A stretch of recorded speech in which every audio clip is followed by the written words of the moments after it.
what's your go-to material? Like, what do you prefer? I've made bows from just about every kind of tree species I can think of. And I always go back to teaching newcomers on hackberry. Hackberry is not native to this area, but it's very prolific, and most people consider it a trash tree because it grows huge, and it basically dominates the canopy, dominates the water supply. So hackberry is an excellent wood for beginners. It's readily available. It's extremely elastic, very forgiving of beginner errors. You can make a lot of mistakes and still get a really fine shooting bow out of hackberry. Everybody, welcome to another episode of the Fair Chase podcast. Before we start this episode, we're going to again take a little time to thank a little bit of the people who help make this show possible. First up is 2O Gear. It's a new brand that we just started partnering with. They make awesome high-end technical hunting clothes, camo.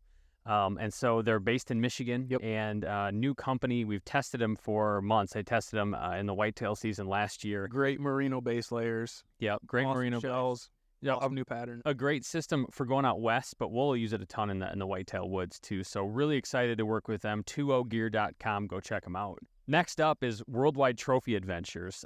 It's an awesome, basically, connection to outfitters all over the world. So as a lot of people know, good hunting ground is really hard to come by. And oftentimes the best way to ensure that you're going to get in a good spot, or maybe you need to legally have a guide, is to go through an outfitter. Mm-hmm. And so, as you might know, if you've heard us before, we've had good experiences and bad experiences with outfitters. Which means, in order to ensure you're going to have a good experience, you have to do a ton of research, you have to talk to people, it's just a lot of messing around.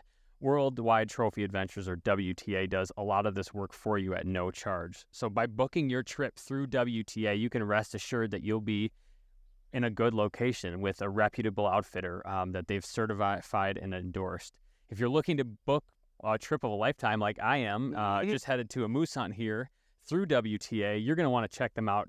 Go give them a call. Actually, I have the number right here. It's 1-800-346-8747, or check out their website at worldwidetrophyadventures.com. All right, so we love Trophy Line. They offer more than just saddles. Believe it or not, they have their own climbing sticks. They've got platforms. They've got a ton of extra packs. They've got packs. They've got everything, pads. Everything that you're going to need to be a saddle hunter, they have it. So if you want to start saddle hunting this year and get into the game like everyone else and really love hunting even more, go to Trophy Line, check it out, use the code TFC10 to save yourself 10% on that purchase. We're big bow hunters. Sights, quivers, stabilizers, those kind of things are really important if you're going to have a deadly setup. And so we've tried a lot of different companies in the industry, and we've kind of figured out that we really like Redline gear the best. So we are shooting their torch sights this year. It's a really cool sight. There's a lot of good micro adjustments you can make. You can customize a lot of the stuff on there. Really make it your own. The chargeable USB rechargeable light is really sweet. Cool. And so we're huge fans of their stuff. We use them all the time. It's worth going to check them out. Check out Redline. Use the promo code TFC10 for 10% off your purchase, and let us know what you think. We love them. We jumped right into it today. Hey, everybody. Welcome to another episode of the Fair Chase podcast. Today, I've got Correy Hawk on, and Correy, or Organic Archer. I've followed you for a while, not in a creepy way, online, and had seen some of the work you've done with traditional archery, and just beautiful work. So that's kind of what got me interested in you, followed you for a bit, and figured, hey, it's time to have you on the podcast. Yeah, thanks for having me on. I feel like we've been trying to set this up for a while. Scheduled conflict. Scheduled conflicts, sickness. We have weather. Right, you're in Nebraska right now, right? Yep. Yeah, Southeast Nebraska. Real cold. Yeah. Yeah, between minus 20, minus 40 wind chills. So. Oh, you know what? It's about time. Last year, at least in Michigan, where we're at, warm winter. Now, actually, it wasn't supposed to snow today, but we're getting some snow. So sweet. Nice. I guess bring it on. Whatever. So, Southeast Nebraska, traditional bow guy. Tell me a little bit about yourself. Give us a little introduction to who you are and what you do. Yeah. So, I mean, name's Correy Hawk. born and raised here in Southeast Nebraska. I come from a long line of traditional bow hunters and outdoorsmen, and I was raised to hunt, fish, forage for wild edibles. Learned all kinds of survival skills growing up, and then eventually I left for the Marine Corps and spent 4 years with the U.S. Marines. And once I got back, I just pretty much became re-infatuated with archery. And it started out as just buying a store-bought traditional bow. And after some time, maybe 6 months or so, I felt like I was breaking a lot of arrows, shooting every day. Yeah. I decided to learn how to make wooden arrows, which was kind of my first step into the self-crafting of all my gear.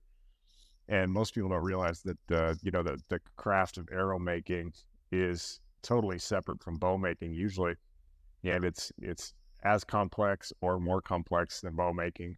So I learned arrows first. Spent probably a little less than a year just making wooden arrows before I felt like it was a little weird to shoot these handcrafted wooden arrows out of a store-bought bow. Yeah. So I thought I'd better learn how to make my own bows. And so I watched 100 YouTube videos and bought every book I could find, and started with boards from the hardware store, just commonly known as board bows. And that kind of got me started, and moved into bow staves, and it took off from there. I built as a passionate hobby for 6 years before I finally got on the internet, and it gained some traction from some of the guys in the survival community, and it just seemed to take off. And so after a couple of years of trying to balance making longbows and working a normal job, I had to make a choice. So I quit my job and started Organic Archery in 2018, and I've been a full-time professional ever since. What was your job before that? I've done all kinds of stuff. After the military, I did a lot of years in auto body growing up, and then so I went back to auto body to start out with to kind of get me back on my feet after the military. And then I went to a limestone mine where I spent a couple of years. Cool. And then I went into advertising for 4 or 5 years. And then, that's a natural path. Limestone, auto body, advertising. Right. Yeah. A little bit of everything. That's cool. You mentioned, you grew up and, family kind of got you in. Who is kind of the person or who got you into foraging and outdoorsmanship and all the rest? So we used to take these big family convoys, we would just say out west, whether that was far western Nebraska, Wyoming, Colorado. We'd take these big family convoys, and it would be, my parents, my grandparents, some of our uncles and aunts and cousins, and our great uncles and aunts. And I learned a little bit of different skills from everyone. Like my father, for example, was a diehard bow hunter, and so were his brothers and cousins. And then my grandfather and my great uncle were diehard fishermen. So everyone in the family was kind of into the wild foraging and the edibles and just the wild game cooking and things like that. So it was sort of a big family affair, and I learned little bits and pieces from everyone. Yeah, totally cool. And that's such a cool thing to go out with like a giant group of your family on a road trip. Like that's kind of unique. It's some of my fondest childhood memories. I can believe it. That's just good, clean fun right there. I love hearing about that. So you were in the Marines, you came out, you started dabbling with bows and stuff, making them. So, as you've gone, how's that process? How long did it take to get good at making them? I mean, for what they are now, and if anybody's listening, go check them out. Like they're beautiful pieces of art, really. How long did it take to, get kind of to that level? Yeah, my first bows were definitely pretty crude. There's a steep learning curve. I mean, it's a low barrier to entry. I mean, you can get started with very minimal hand tools and a very low investment up front, but the craft definitely takes some time to master. I would say it was probably close to 5 years and nearly 100 bows before I felt genuinely comfortable asking money for them. Yeah. Yes. So I gave some away in my early years, and that kind of gained some traction on the internet because I was giving them away to, survivalists from like the Discovery Channel, History Channel, stuff like that.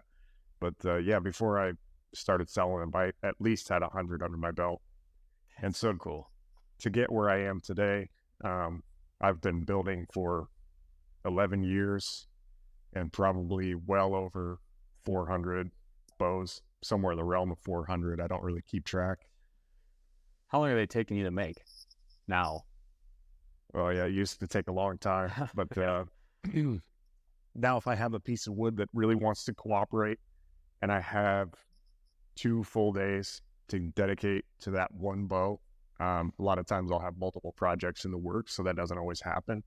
But if I really had 2 full days to focus on a build, I could get a bow from, a seasoned stave to a finished shooting product in 2 days. And then it's going to take just another couple days to put a proper sealer on it and everything, because you really want to get that wood sealed up from the elements so that they're, safe for all weather use or durable in all weather. Right. Not getting cold and exploding or anything like that. Yeah, that's kind of that's a bit of a misconception. I mean, there are some wood species that get cold and explode, and there's stories of fiberglass laminates delaminating if the glue fails in extreme temperatures, and that can be extremely hot or extremely cold. Could delaminate a fiberglass laminate, but wooden self bows, with the exception of maybe Pacific yew or something that's a little bit more brittle, some of the junipers. They can have some issues in extreme cold, but as far as durability, I mean, there's no weather that you can't shoot them in. Yeah, incredible. You got something stretched out behind you there. What you working on? We just rotate here. That's just a deer hide from a buck I killed with my bow earlier this fall. I saw that. That was a cool buck, cool story, and like just cool to follow along. What do you do with the hide? I dry it, I flesh them and stretch them out, and then turn them into rawhide for bow backings. Oh, cool. Yeah. That's awesome. So what's also kind of interesting, so aside from the bow stuff, and I was kind of following you before I saw this, and my wife and I, a couple of years ago, I think actually probably at the beginning of COVID, we were just sitting around and can't do anything, and we started watching Alone. And I'm watching, and like, sure enough, your face pops up. And I'm like, and it's so weird to say this to you, because I'm like, Laura, I know that guy. She's like, I'm like, well, I mean, I've seen him on the internet before, so like I kind of like know of him. And sure enough, like season 7, the Arctic one, you were there. Yeah, it didn't work out quite as well as I'd hoped, but cool experience nonetheless. Well, that's 30 days medically evacuated. So I mean, what was, I don't remember what the medical reason was. You just losing fat too fast, or what was it? No, it was 2 weeks, and I blew out my left knee entirely. Right. Yes. MCL and meniscus. So surgery? No surgery, but a 2-year physical therapy recovery. Awful. So awful. I think that year, I saw, was it Roland? Didn't he kill him with a knife? Didn't he shoot that? Was it the yak and then like jumped on it? Is that right? Yeah, he shot it with an arrow, and while he was waiting for it to bleed out, he went ahead and stabbed it to death with his hunting knife. A lot of guys, I know a lot of guys that do that, and I think I've talked about this in the podcast before, and it's like, more power to you. Like, a lot of guys I know that do it. Joe, one of our guys here, has done it quite a few times. I never can. I don't know if that makes me such a sissy or what. But I'm like, I'll just stand back, and like, I just always see a hoof splitting me from stem to stern, up the gut. But man, like, yeah, he went right in and didn't even hesitate, took care of it. Yeah, I'm not opposed to an extra arrow if you need to put one down real quick, but I'm not a big fan of getting gored. So no, same. Yeah, it just seems bad. I know guys that have gotten, usually it's the hoof. Right? I think I knew a guy that got a antlers through the leg or into the leg or something like that when it flailed back.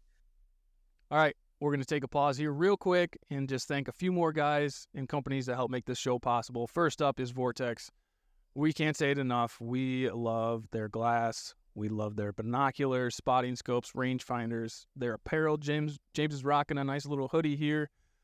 They make awesome stuff. And if you guys are looking to make a purchase at Vortex, go over to their website and use the code TFC20 to save yourself 20% on the next purchase. That's a big, good discount. Use it.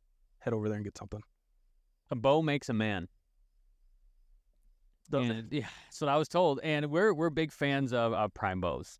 Shooting it for years, Michigan-based company. We're shooting their latest Revix series of bows. Mine's that 36 long boy. I'll generally take a few shots right back here. Yeah, we're huge fans. Smooth, great balance. They're just go check them out. There's tons of technology. One of my favorite things that they have is their grip. Space age technology keeps your hand warm even when it's cold. Highly recommend. Go check out Prime Archery. Finally, Lathrop & Sons boots.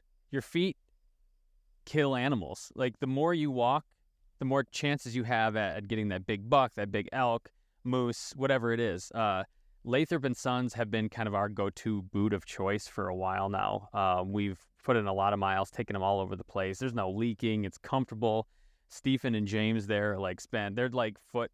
They're geniuses. I got messed up feet, and they basically will, you take an imprint of your foot. They'll look at it, look at your arch, how wide it is, how narrow, how long, and they literally build the boot around your foot. So you're not going to a box store and picking up something that you hope is going to fit your boot. These things actually are tailor-made to your foot. So they're super comfortable. Mine, I could walk all day in them. So if you're looking to get a boot, if you're looking for a boot that's made for you and not somebody else, go check out Lathrop & Sons. But here, I'm going to put you on the spot here. Before this, I was looking the loan season up. I saw a video of you listing the 10 things that you brought with. So I'm going to read them a second. Number 1, sleeping bag. 2, and that was a negative 40-degree sleeping bag. Pot, that's 2. 3 is a ferro rod. 4, fishing line and hooks. That's 1. Bow and arrows is 5. Snare wire 6. Multi-tool 7. Paracord 8.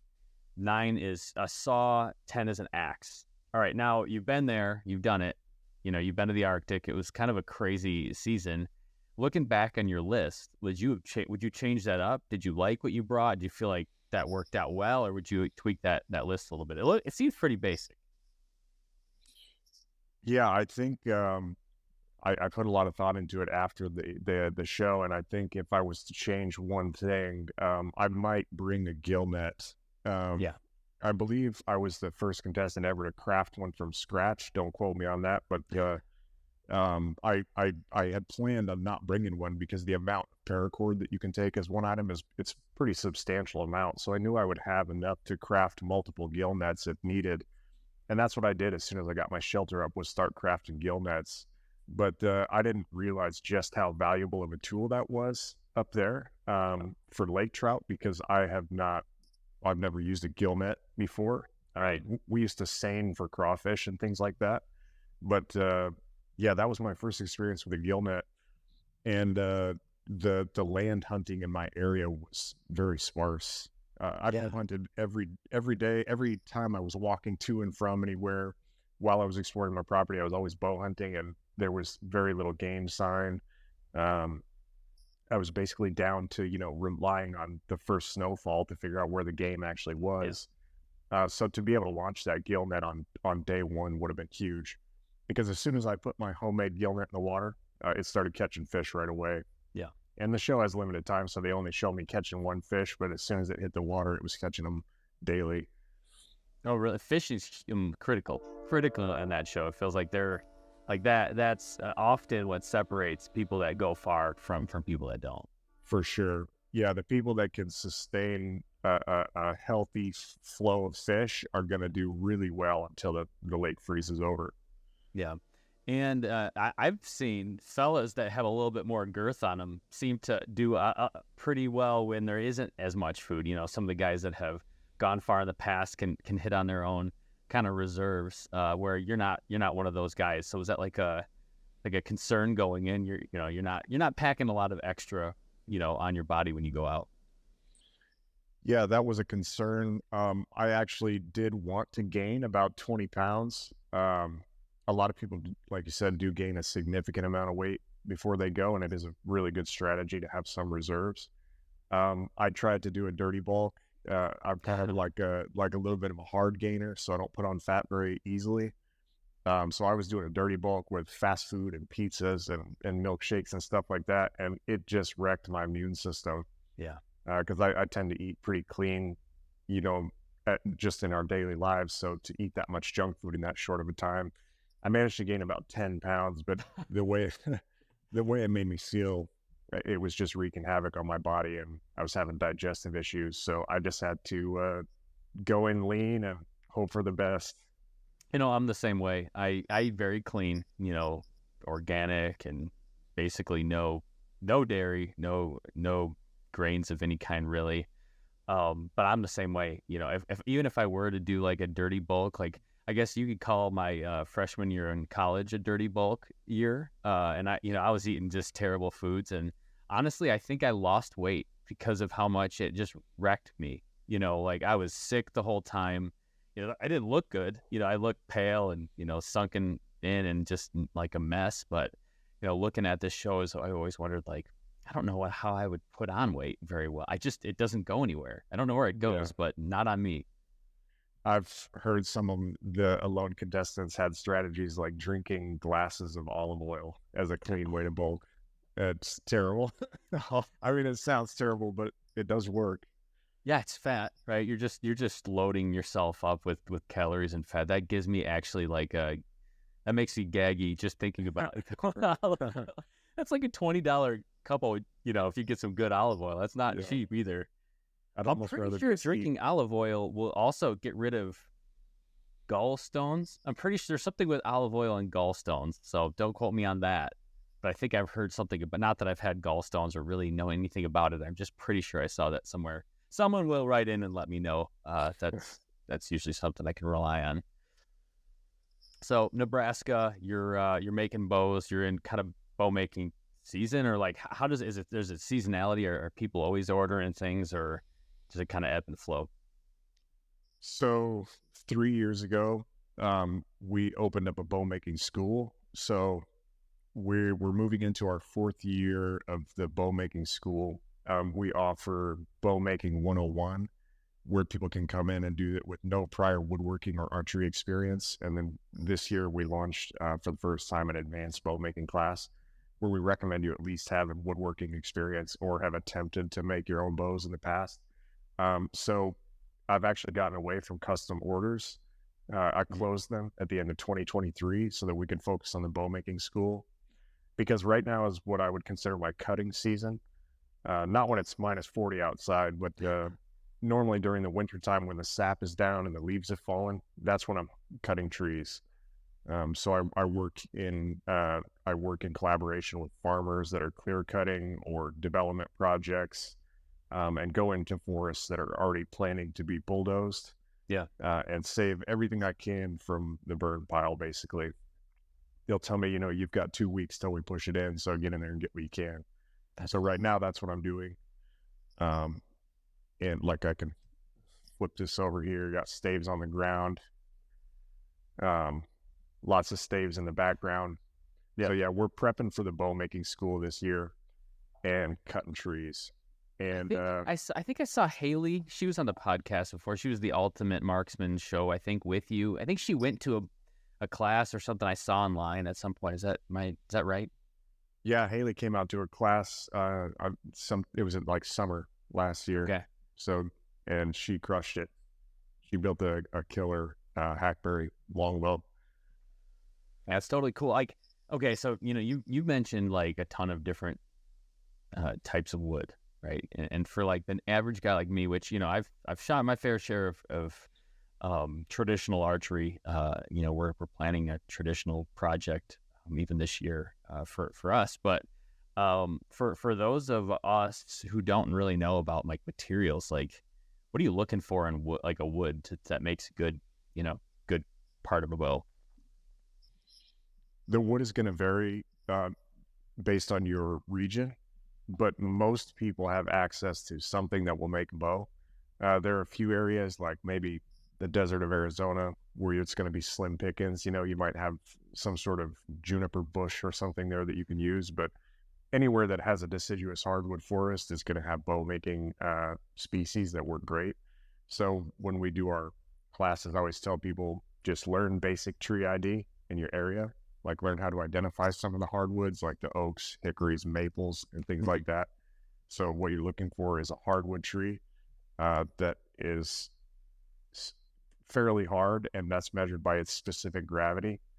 So you're looking for a tree that has definitely no less than a 0.50 specific gravity, and ideally above a 0.60. What's the specific gravity? I gotta ask. That is the wood's density in relationship to water. So water is a 1.0 specific gravity. So if you have, like, say, a tropical hardwood from South America that's like, I think Ipe might be 1.1, it will sink in water in its dry form. Yeah, and then we have, Osage orange or hedge that can be up to like a 0.90 or above. So it's almost heavy enough to sink in water.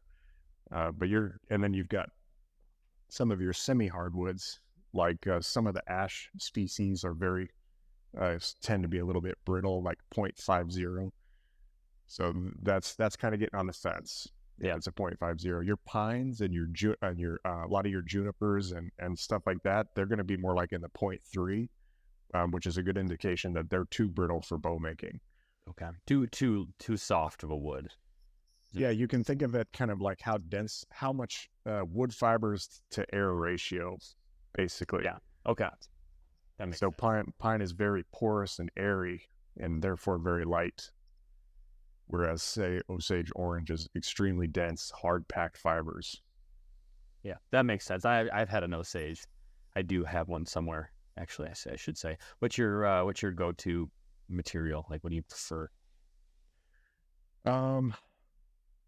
I've made bows from just about every kind of tree species I can think of. And I always go back to teaching newcomers on hackberry. Hackberry is not native to this area, but it's very prolific, and most people consider it a trash tree because it grows huge, and it basically dominates the canopy, dominates the water supply.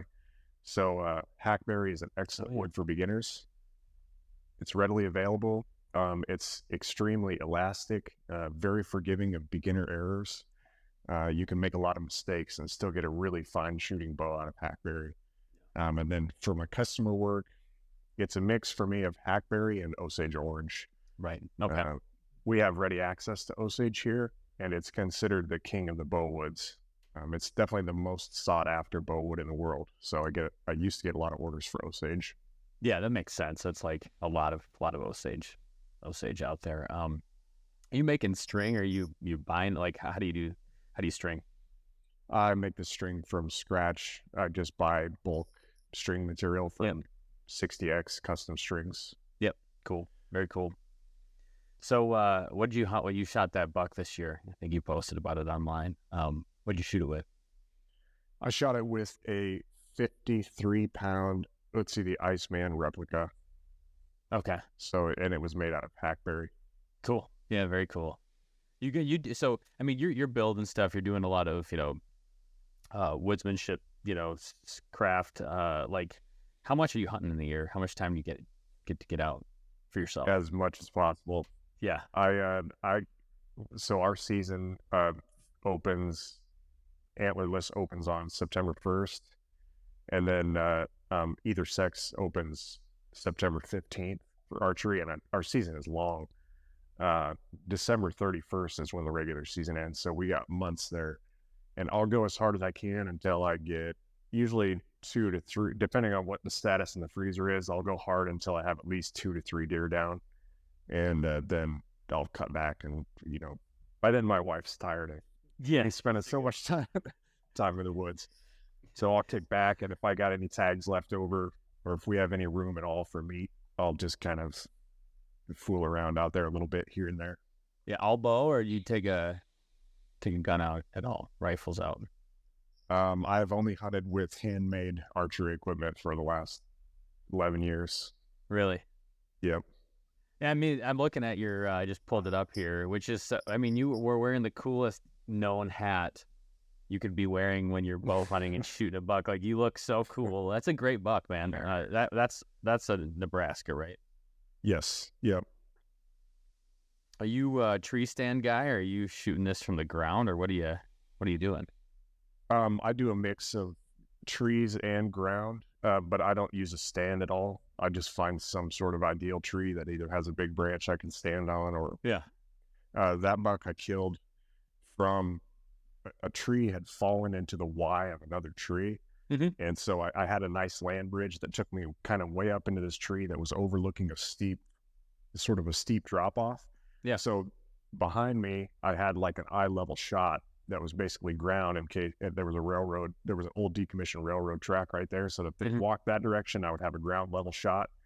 And from my vantage point down into a marsh, I had like probably a 15 to 20 foot elevation advantage. Oh, sweet. And so I shot climbing up a tree. Pretty much, yeah. And no one gives you. I get the business if anybody, if I'm ever in a tree stand and no one can see my safety harness. Do you not get any guff about just being up I guess you don't post a whole lot of you being up there. I don't post a lot of details. Yeah, probably good. Probably smart. I get enough safety warriors on my Instagram from just the shop work. Not wearing eyeglasses with hand tools or whatever. Yeah, it's so weird. Just find something better to do, right? Yeah, you know. I don't hunt very high though, because high angle shots are very difficult with a self bow. It's such a tiny little hole to thread a needle through. So I usually do. My favorite height is just 8 feet or so. Yeah. Like stand and put my arm up, and to be able to jump and reach that branch, that's my favorite height. I like that too. I don't go terribly high. I got friends who go, like 20 some foot up, but I try to stay, I don't like to go too high. It takes a long time to get up there and get your stuff set and think about it. And like, I always feel like it's just the faster I'm up, the quieter I can be, the easier it is. So I'm kind of with you. Like especially if it's, that height, I feel like I can find a lot more cover.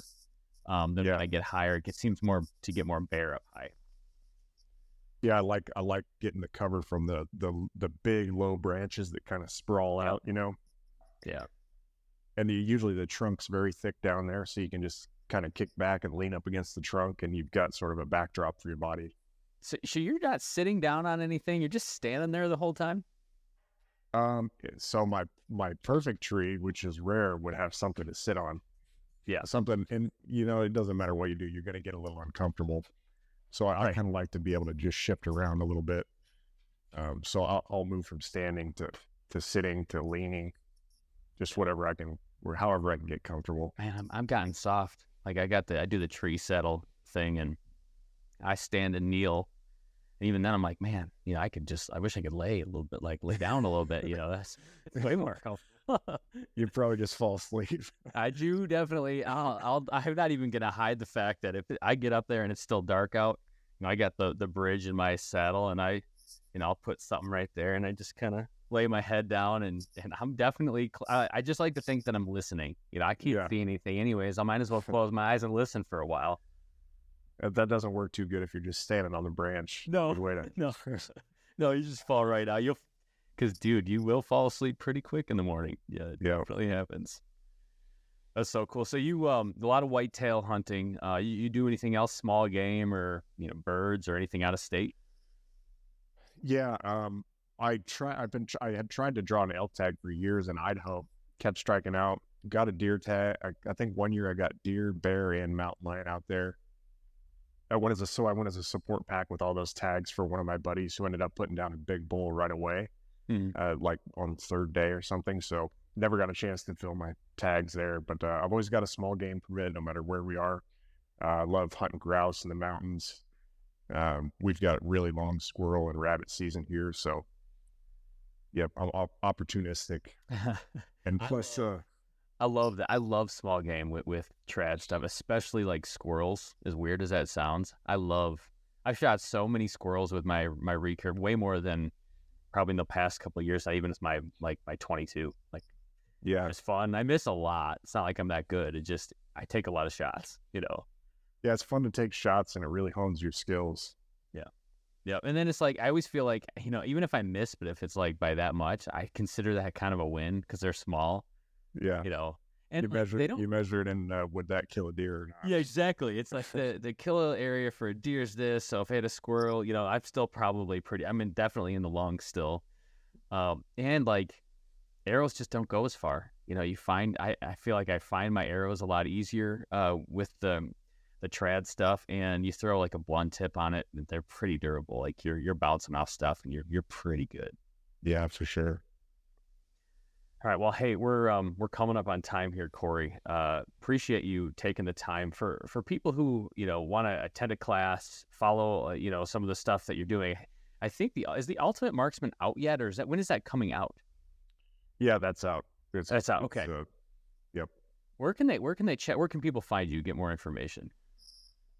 So best place to find me is probably my website. If you need to reach me about something professional, like one of our workshops or anything like that, definitely organicarchery.com, all one word, all lowercase. And then I'm also on Instagram at organic_archer, and then I'm also on YouTube at Organic Archery. Just search Organic Archery, you're gonna find right. Yeah, somewhere. You'll find the channels. If you're interested in taking a workshop, we're running low on spots. I think we only have 2 or 3 spots left for the whole year for bow making 101, and I believe we have 3 or 4 spots remaining for advanced bow making. So they tend to sell out pretty quick. But if you're interested, definitely jump on my website and send me a contact form, and we'll talk details. Wonderful. Hey man, thank you again for the time. It was great to. Hey everybody, thanks for listening to this episode. We really appreciate it. If you want to go on any kind of social media platform, give us a like, share, subscribe. It'd really help us out, keeps the train rolling.